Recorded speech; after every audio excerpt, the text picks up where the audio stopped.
Thanks for coming back for this screencast. This is a presentation on Stage 3 of the Understanding by Design framework.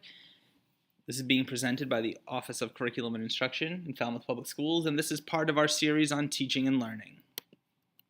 I'm Sonia Tellier, Director of Curriculum and Instruction for Secondary Education. And I'm Zachary Wadaker, Director of Curriculum and Instruction for Elementary Education. Before we get too far into the conversation in this third part of the series on Understanding by Design, we'd like to take a moment to review the agenda for this part. We're going to talk about how our work is connected and rooted in the Falmouth Public Schools Strategic Plan. We're going to review the UbD framework as a whole, and then we're going to call out the Stage 3 or Learning Plan portion of the framework. And in particular, we're going to talk about the three facets within Stage 3, Core or Tier 1, Tier 2, and Extension and Enrichment. And each of these three facets will be discussed in detail as we go on throughout this presentation. And then finally, we're going to close with the resources that are available to help inform our work as we move forward. In a moment, as Sonia said, we'll be going specifically into the learning plan and what that looks like in Stage 3 of UbD. And it's really important that even for those of you who have had UbD training within the school district, it's going to be really important that you pay attention to this, as we have formatted the UbD framework to fit our needs in Falmouth, and we're really excited about the changes we've made to the template that we feel will really impact student learning. So that'll be coming up shortly. So here we have a reminder of how our work in this particular initiative is tied back to the Falmouth Public Schools Strategic Plan. So within the three objectives, teaching and learning being one of them, we're focused specifically here on Initiative Statement 1, which regards understanding by design for our curriculum development. And it says we're going to build the internal capacity to fully implement understanding by design as a system for developing our curricular activities for students across our entire district. And as we mentioned in the other screencasts, Understanding by Design is not its own standalone program. It's a framework by which units of study can be developed, and it increases the likelihood of student success related to various learning standards. So here's a reminder as we talk about the UbD framework as a whole. In red, towards the top, you see Stage 1 or desired results, and a reminder of the four facets we discussed in the first part of the series. Stage 2, called out in the middle of the screen in blue, talks about the two facets we called out when we talked about evidence. And here finally in tan at the lower part of the screen, we're going to talk in depth about Stage 3. Again, the asterisks that are present at the end of each of the titles of the different parts or facets, those asterisks remind us that these are parts that have been customized a bit to fit Falmouth's needs. So if you ever were doing some research or using some of the resources that our office has available, you may notice that some of those components of Stage 3 may not be in those textbooks, again, because those are exclusive to Falmouth. So when we looked at Stage 1, we talked about the end in mind and where we wanted students to be. In Stage 2, we looked at how we'd be able to measure student progress to see if they've met the goals. And today in Stage 3, we'll be talking about the learning plan. In other words, the activities, the day-to-day activities that students engage in to help them get to that Stage 2 evidence and then Stage 1 desired results. And as we talk about Stage 3, we're going to talk about having a degree of specificity, enough that there's clarity around what it is you're going to be teaching as the lessons develop, but not such specifics that you put in each of your daily lesson plans. That was something that will come together as you actually implement the unit, so you don't have to drill down quite to that level as you develop the unit. And as we look at the example that we'll provide at the end, going back to our driving school scenario, we think we'll articulate it that way and see what we're looking for in a lesson, in a learning plan. So here again, we've just called out of the overall framework the structure for Stage 3 of the learning plan. So as we begin the conversation, we're going to look a little bit more critically here in a second at Tier 1. So what you'll notice here for Stage 3 is the core instruction, literacy, and instructional technology. And this is what's different on the Falmouth template compared to the ones that you may find in Wiggins and McTighe textbooks. That's also the same for the Tier 2 and the enrichment slash extensions. So these are really the key components that are different than what you'd see in a UBD textbook, or if you were to Google UBD online and find some other resources that school districts have. So getting into the conversation a little bit, we're going to look, as I mentioned a second ago, more specifically at core or tier one. And part of our conversation is going to include talk about both the literacy component and the instructional technology component. So as we've done with each of our screencasts, as we talk about each of the facets within the stage, we're going to give you some guiding questions or some pointers that will help you flesh out this section of the template. So we begin here with a reminder linking us back to stage one. Given the goals and evidence, how might these results be best achieved? So in other words, knowing what we know about how we're going to measure student success and where we want students to go, are we crafting lesson plans that are specific to the students in that particular class, specific of the needs those students have, but also geared towards that end goal? Again, how can the results best be achieved? Beyond that, getting that level of specificity we just talked about, the second question points us in a direction around sequence. What sequence, activities, and resources are best suited to accomplish our goals, again, developed in stage one, including those related to both literacy and technology? So this is, again, a part of the template that we thought was important. Falmouth Public Schools has, for quite a while, embraced the importance of teaching literacy in all content areas.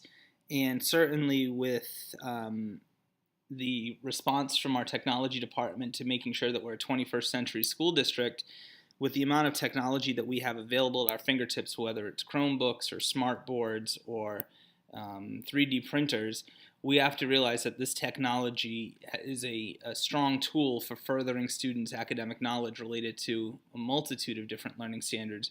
So we've actually delineated within our lesson plan an area where you can, as a classroom teacher, articulate how you are teaching literacy within your content, whether that's a business class, whether it's physical education. Literacy skills can still be embedded and should be embedded, and same with instructional technology. And so as we're talking about relating literacy and technology back to the sequence of activities and the inclusion of resources, we have to ask ourselves, again, about how learners are going to construct meaning and prepare for the transfer of knowledge and skills. Just because we've taught and shared the content and we've instructed them around skills, we still have to get at that application and prepare for transfer. And transfer has been the critical piece here that's tied us from stage one to stage two and now coming here in stage three. So when you're looking at Bloom's taxonomy and you're looking at some other ways we measure the rigor of lessons, you should be asking yourself, are the lessons I'm designing based on memorization of facts, or is it based on preparing students to make judgments that will then help in their later transfer of these knowledge and skills in a variety of different ways? Because as we talked about in stage two, that performance assessment that you have likely will ask the students to be able to do something with all this knowledge they're gaining. So staying away from the kill and drill type activities and being able to provide students with learning activities on a day-to-day basis that builds their capacity for transfer. And knowing all of this and all of the hard work, time, effort that you've put into the process of creating your learning plan, we come to the last of the questions here. How can you design a learning plan to be accessible to colleagues and other stakeholders? And part of the accessibility for colleagues is that they could pick up your unit plan. They could look specifically at the learning plan here or stage three that you've developed and be able to, in some cases, adapt, but certainly instruct your unit with another group of students in their own classrooms. But beyond that, we also want to make sure that there's clarity across the stages and that sense of connection so that other stakeholders, which may include community members, parents, and perhaps in some cases at the upper levels, even student access, as these are posted or published online, can they understand the design of your work? Can they see the connection in what you're trying to drive at, what you're trying to teach, have them learn, and ultimately measure through assessment? And as Sonia said, we're certainly not saying that your learning plan should include day-to-day sequence of events. It's an overall but also specific idea of what the unit plan looks like and how students will progress through the 2, 3, 4 weeks, whatever it may be, on way to their final assessment. So of course, as you've probably become accustomed to through this three-part series, we've got to come and talk about pitfalls as we close out the section on the facet of core or tier one. So the first brings us to the matter of formative assessment. The learning plan lacks ongoing formative assessments. And it's kind of, you can see it in the term formative, and if sometimes you confuse formative with summative by the labels, it's about informing. So if you think of formative assessments for the information, the way that they inform you, it helps to remember it. Doesn't have to take the shape of a traditional test or quiz. I know some of our colleagues across the district like to use the technology in the form of the clickers, or they download different apps and have students respond maybe on a computer or on a personal device, and they project the results on the board. But it gives you a sense of what's been understood or mastered and what needs to be revisited. And this is another reason why we don't want you to actually put day-to-day lesson plans within your learning plan, because really you should not know before you even started teaching your unit what each lesson will look like. If you're building in formative assessments or formative assessments that are informing your practice, your day-to-day lessons will change because just based on the needs of your students. And the other part, too, I know sometimes it helps to have little tricks and reminders. If you think of formative assessments as inform, you can also think of them as informal. I mean, there are times where you might employ a simple thumbs up, thumbs down to get a sense of whether or not students are grasping the concept that you put out there, or really feel comfortable with the skill that you've asked them to practice. So just ways to think about benchmarking your progress along the way. The next pitfall that comes up is that the learning plan is not differentiated. And when we talk about core instruction, when we talk about Tier 1 instruction, we're saying that this is instruction that is appropriate for all students. And just based on our own knowledge as being classroom teachers, all students do not learn in the same way. Thus, when you're developing your learning plan, you have to make sure that you're providing options for differentiation. When we talk about Tier 1, it's important to remember that Tier 1 includes differentiation. So it's certainly not a plan where it's one size fits all, as it says there. And it's important that even in ability group classes, it's important to remember that they have different needs and interests. So when you're developing these units, it's important to try to tailor these around the personalities and the learning profiles within your classroom. And some of the strategies that we've learned as we've participated in the pre-AP are laying the foundation. There's some strategies there, certainly formal training opportunities that we've had around differentiation, and just general best practice. And these are conversations that we can share with our colleagues along the way based on our experiences, will help to inform what we do to include differentiation and make sure that we're really having strong Tier 1 instruction.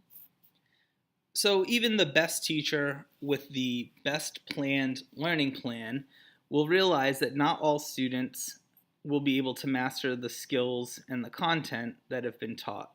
When you think about a multi-tiered system of support or an RTI framework, only about 80 to 85% of students will master the content or skills within the first teaching of a lesson, and that's talking about a well-differentiated lesson. So no matter how well you feel like a lesson went, there's a good chance that 10 to 15% of students are going to need additional supports to help them meet the learning standard, and that's where this Tier 2 plan comes in. As educators, we have the responsibility to acknowledge that our first time teaching something through is just not enough, and there are students who are going to need that second tier of service. Within the lesson plan or the learning plan template, we've included this box because we feel like it'll be a good visual reminder to teachers that they need to be thinking about what their Tier 2 strategies will be, and likely these Tier 2 strategies will be used after you've done some type of formative assessment within your classroom. So with that being said, let's follow up on the points that Zach just made about Tier 2, and let's look at the questions that are going to guide us into building that part of our learning plan. First, does our learning plan acknowledge that even with a differentiated core learning plan, additional supports will be needed for certain learners? As Zach said, if we've only got 80 to 85% truly taking away what we'd like them to based on our instruction after the first run through a particular exercise, activity, or assignment, we need to talk about what's next. How do we get to that remaining group of students to make sure that they arrive at the same place? And at this point, sometimes it's difficult for teachers because we do by nature get a little defensive. And certainly if you're a great teacher, a veteran teacher, you you may feel a little defensive if not all students have truly mastered what you've been trying to teach them. And that's when we need, as adults, need to step back and say, okay, maybe I didn't do everything that this child needs. Maybe they have other needs that I wasn't providing for. And that's really the purpose of Tier 2. It's not to lay blame on why certain students aren't getting what you're teaching, but it's more of a way to acknowledge that other instructional components can be embedded within a unit to help meet the needs of these students. So once we recognize that, we then have to ask ourselves, to what extent can the teacher provide meaningful learning opportunities for both those students on target and those in need of additional intervention? Because once we have that group identified who may need some Tier 2 supports or Tier 2 instruction, we can't forget about that greater majority who is still on target and still needs some additional time to practice the skills that have been put forth. And then finally, how does the learning plan delineate time to monitor students' progress and aptly employ Tier 2 interventions? So as we're plotting out those formative assessments, we have to be mindful of what it is that we're trying to measure, how often are we measuring it, and by what means are we putting it sort of into practice in developing Tier 2 intervention. So, and that's another reason, going back to the learning plan, why we don't want day-to-day lessons in there, because as you're teaching, you may find the need for more formative assessment to happen. As Sonia mentioned before, that doesn't have to take the shape of tests and quizzes. It can look differently, but we have to make sure that that we're flexible with our time and that we add these formative assessments in there when needed so we can determine when these Tier 2 interventions need to happen. So moving forward, as we do true to form, let's talk about the pitfalls. Because with Tier 2, this is something that we really maybe don't talk enough about and really need to spend some more time sharing in conversation with colleagues. So first we start off with unit plan does not include time for needed adjustments. And so as Zach has pointed us back to, if we're developing those lesson plans, if we're sort of getting lock in step, if you will, then we fall to this sort of default setting that, you know, what we say happens on Monday has to happen on Monday, and we lose that fluidity. And somewhere within there, we take out that flex time, and then we limit the opportunity for us to do any type of adjustment to reach out to those students who need that extra support. And right at the bottom of this box here on the screen, we talk about the importance of acknowledging the fluid nature of effective teaching and learning, and that we need to be flexible. And going back to what Sonia just said, the day one does not need to look the same as day two, and that there has to be that time to built-in time for adjustments to be made. And perhaps most important is the second pitfall we list here, is that quality Tier 2 intervention is not a solo act. So often, I think we get caught up in what happens in our classroom with our students. But as we move towards increased opportunities for collaboration, time for common planning, time for teams to sit down and work out different strategies and talk about students who may be struggling, we realize that it really is a community activity to build quality Tier 2 intervention and to share the different tools in our toolkits.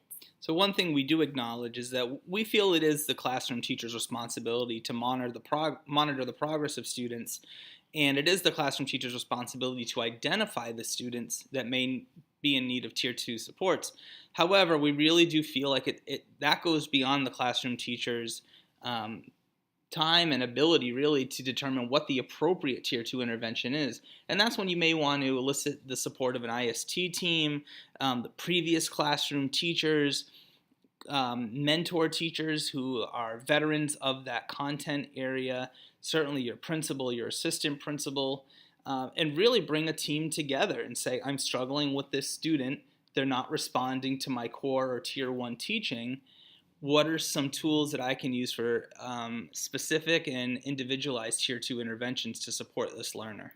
And in large part, we're really targeting at this point our conversation around academic interventions, which can happen at Tier 1, Tier 2, and eventually at Tier 3 if needed.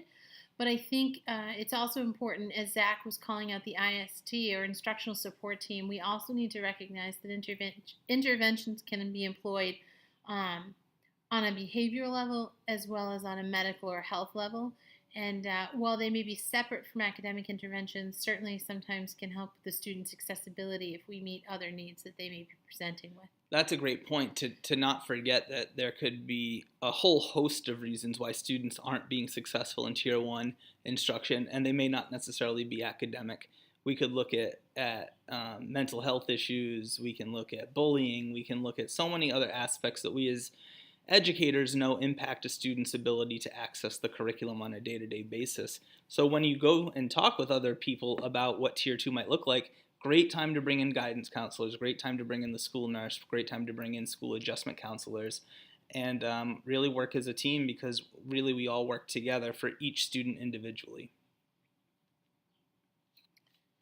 So with all of that said, we're not going to spend time talking about Tier 3 within the scope of our work here. Tier 3 gets to be really targeting a much smaller percentage of students with a really intensive plan through the team. But we are going to take it a step further in that we want to talk about this last section of the learning plan, which deals with the idea of enrichment and extension. For the sake of this conversation, when we're talking about Tier 2 in the template, we're talking about the group of students who need additional supports to meet the rigor associated with Tier 1 and core. However, I'd argue that Tier 2 students also include those students who need a certain level of advancement and enrichment, and that's why we've included this area in the template. Again, it's an opportunity to help teachers be cognizant of the fact that they have a responsibility to help meet the advanced needs of certain learners. So let's then take a look at the questions that we use to help guide how we develop this part of the unit plan. Let's start off with, does the learning plan acknowledge that because of a differentiated core learning plan, certain learners will require advanced supports? And in some cases, as Zach pointed out, we can also talk about within Tier 2, we have those students who might be excelling at a particular set of tasks or in a particular area. What do we do if they are sort of on or beyond target to help support them? This is that place where we start to lay out what actions we'll take.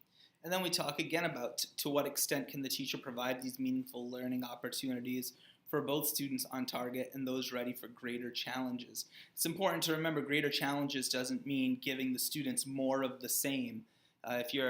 We'll use math as an example. If you give core or Tier 1 students 20 problems in a multiplication lesson, advanced or enrichment activities does not mean giving a certain group of students 30 problems. So we need to be cognizant that we're going deeper into the expectations of these students and not just giving them more of the same, and we'll get to that in a moment.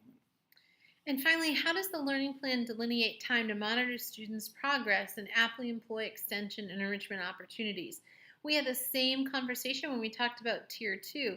You need to be monitoring the progress and have some system of measures, and it needs to happen on a fairly routine basis. It's that formative assessment. And so along the way, for those students who may be excelling and really pushing ahead, we need to know how far ahead they really are so we know exactly what needs to be planned to continue their learning and sustain their momentum as well. So some of the problems and pitfalls that come up when we're talking about extensions and enrichment include that the activities are wider than they are deep, and this is what we started to talk about again. We encounter sometimes that cliche that tells us that curricular models that emphasize coverage and are heavy in content, that they're a mile wide and an inch deep. They cover too much, but they really don't get into substantial depth on any one topic. So extension reminds us, and as Zach pointed this out just a second ago, we're not really doing more of the same. We want to take certain topics, certain content, certain skills, and get to greater depth with it. We don't want to just continue to put more of the same out there. And it also doesn't mean moving at a faster pace. In other words, an extension or enrichment does not mean that you're having kids move on to the next topic sooner, because all you're doing as a classroom teacher would be inadvertently setting yourself up for trouble, because then when the core group or the typically developing students are ready for that, now this special population of students have already moved on from that topic. So what we're encouraging you to do, and this certainly is not easy, and it takes practice and it takes teamwork, but we need to look at how we can go deep into those established goals that we put back in stage one, and how we can provide opportunities for students to work on that same content in a deeper manner. I think one way to think about it is that those students who are sort of at or beyond target are really letting you know that they're ready for greater complexity. They came to the understanding that you were directing them towards pretty quickly, and now they're just hungry for more, and it's a sense of complexity in that depth.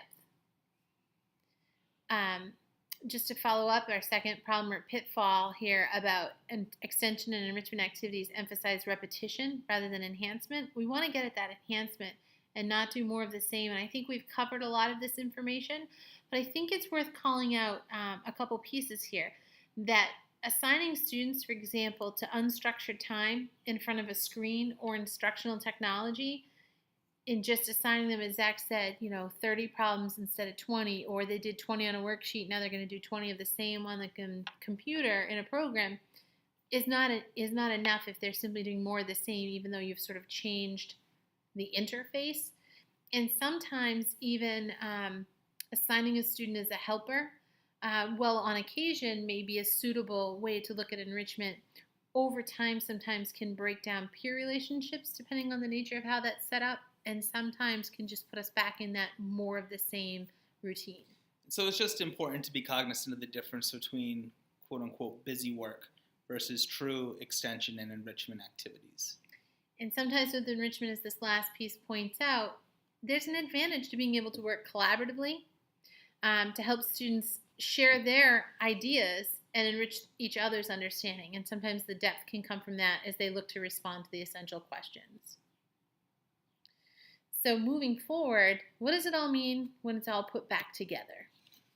So here we're going to return to the example that we called out from Wiggins and McTighe, starting in stage 1, working through stage 2, and here in stage 3, we're going to go back to the driver's education. So the first thing you'll notice when you look at the learning events within core in Tier 1, it's not outlined day by day. So it doesn't say day 1, this is the activity, day 2, here is the activity. It's an overall, overarching snapshot of what these teaching activities will look like. Again, just as a reminder of what core and Tier 1 instruction means, this is a differentiated learning plan that is meant for all students. All students are to take part in core and Tier 1 instruction. And what you notice in the learning events section under core and Tier 1, the lead-in and italics, students' success of transfer, meaning, and acquisition depends upon. So as you get into the activities associated with the lesson and the different assignments or practices that are going to occur, we come back to the key pieces we've been talking about all along: transfer, meaning, and acquisition. So applying their learning first off-road, then on-road, all instruction is carried out and formally assessed under a 5-level system of increased autonomy. So again, the bullets underneath, and we won't read through all of them, but the bullets underneath talk about a series of 2, 3, 4 lessons. The author of this talks about how it's being carried out first with the skill and the full instructor, and then that gradual release of responsibility where eventually the skill will be carried out without any prompting by the learner. As students continue on, they learn to interpret road conditions and how road conditions will affect the ability to control the automobile. They talk about generalizations, and then they move towards being able to see videos and simulations, and then eventually they're going to work their way towards getting behind the wheel. So in the next 2 boxes, we talk about the shared responsibility for literacy and the integration of instructional technology. These 2 boxes would again provide the author of this unit a reminder of the responsibilities to embed literacy practices within the unit, even though this is a driver's ed unit, and also instructional technology. So for literacy, the students will be reading assigned materials related to the rules and regulations of the road. They'll be writing a booklet on the do's and don'ts of safe driving that they could share with their peers or future drivers. And then they'd be researching traffic violations and presenting their findings. And so in the writing of the booklet, that's actually considered one of our assessments that we talked about in stage 2 when we looked at this example. But because we wanted to talk about the link to literacy and how it ties to the overall learning plan, we've brought it back in this section as well. And then the inclusion or integration of instructional technology, part of that is around using the driving simulator, the program, to provide students with more lifelike driving before that summative assessment, before they get behind the wheel and take to the road. And then use of instructional videos that are available for student critique is mentioned in core and tier 1. And then in some cases, Zach and I were having a conversation, you never know with the development of apps and available technologies, somewhere between the simulator and hitting the road, there are other tools that could be integrated here. As well designed as this learning plan is and the different events, it's important to remember that despite all of this, not all students are going to be ready. And that's when our Tier 2 box comes into play. What are the additional supports that are going to be put in that even after Tier 1, this is not in addition, this is not to supplement Tier 1, this is in addition to Tier 1, what will these students get to help support them? The author of this unit talked about receiving one-to-one driving coaching. So in other words, not all students will need that in order to be successful. However, the author of this unit has identified that as a truth, that there are going to be certain students, despite all the great lessons they've already been through, will need that additional area of support. And one of the things that Zach and I have been talking about too with Tier 2 is that it's not a solo act. There are times when you need to reach out to your colleagues, and certainly if you aren't playing this back, days or weeks after we record it, but instead we're here sitting with us as we record it, chances are we could all put a different idea to support Tier 2 intervention or Tier 2 instruction. We could all put a different idea on the table, and we could then scale it back to what we felt was most suitable to the learners that we were talking about in this particular class, for example. So while there's one piece here talking about individual driving coaching, if we had a larger team and we were all here contributing together at the time of recording, certainly we probably could have easily put 3 to 5 strategies here. So just something to think about, the value of the team around this. And again, it's important to remember that there will be certain students who, based on background experiences and based on their learning styles, may be advanced in this area and may be in need of enrichment or extension. So the author of this unit came up with opportunities for students to qualify for licenses and additional driving classes and or endorsements. So while the general population of students will go for that typical driver's license, Class D, learn how to drive your automobile, there might be opportunities to push certain students ahead and move them on because they're ready for that. So they're not asking them to keep driving around the block more and more just because they're ready for that. They're giving them opportunities to learn something deeper. Right, and that may not only come with a different class of license or something like that, but perhaps there could be someone in the class who lived in England and maybe they have some type of experience about driving on the opposite side of the road that they could share with some of their students who have mastered our rules of the road, and they could talk about some of the rules should they experience such travel and opportunity. So moving on, we have some final thoughts about Stage 3. Our designs must involve not merely how content will be learned, but how students will learn to think about and use it effectively. Content is a means, not the end. We talk about that a lot with the Massachusetts curriculum frameworks, that the frameworks aren't a list of activities, but they are a list of outcomes. In Stage 3, we already know what our outcomes are. Now we're coming up with the activities, and we're coming up with ways for students to use the content in a meaningful way. And we've done just what we said. We've done some backwards design. We've carved out how we're going to create understanding or foster understanding by design, and finished with the learning plan as opposed to starting as we've traditionally done in our practice. As we mentioned in our other screencasts, the Office of Curriculum Instruction has a variety of understanding by design resources available that we would love to share with you. You can always give us a call or email the Office of Curriculum and Instruction, and we'll be happy to send these over to your school for you to borrow as you're in the middle of unit development. Again, we thank you for taking time to work through the 3 parts of this series on UBD, and we look forward to interacting with you soon.